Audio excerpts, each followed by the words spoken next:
ছাদের ধারে শুরু, প্রতারণায় শেষ, পার্ট 2।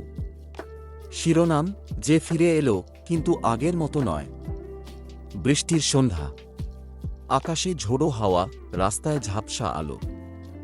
দীপঙ্কর নিজের ওয়ার্কশপে দিনের কাজ গুটিয়ে চা খাচ্ছিল, তখন দরজায় হালকা কড়া নাড়ার শব্দ।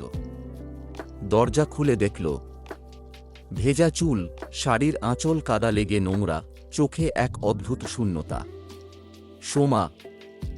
দীপঙ্করের বুকের ভেতর কেমন যেন ধাক্কা লাগল। এত বছর পরে এইভাবে? সে শুধু জিজ্ঞেস করল, তুমি? সোমা কাঁপা গলায় বলল, আমার কোথাও যাওয়ার জায়গা নেই দীপু। তুমি কি? দীপঙ্কর চুপ করে দাঁড়িয়ে রইল। মাথায় ঝড় বয়ে যাচ্ছিল। যে মানুষটা একদিন তাকে প্রতারণা করে চলে গিয়েছিল, সে আজ তার দরজায়। সোমা বসে পড়ল এক কোণে, চা এগিয়ে দিল দীপঙ্কর। হাতের আঙুল কাঁপছে ওর, কিন্তু চোখে জল নেই। সে আমাকে ছেড়ে গেছে, সোমা বলল। অন্য কাউকে বিয়ে করেছে। আমি ভুল করেছিলাম। দীপঙ্করের মনে পুরনো দিনের সব মুহূর্ত ভিড় করল। ছাদের ধারে হাসি, প্রথম হাই, আর সেই শেষ কথা।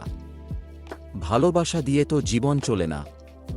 তবু সে বলল না কিছু, শুধু জিজ্ঞেস করল, তুমি এবার কি খুঁজছ সোমা? আশ্রয় নাকি সুযোগ? সোমা নিচের দিকে তাকিয়ে রইল। কোনো উত্তর নেই। কয়েকদিন পরে দীপঙ্কর লক্ষ্য করল, সোমা রাতে ফোনে ফিসফিস করে কথা বলে। কারো নাম শোনার সাথে সাথে চুপ করে যায়।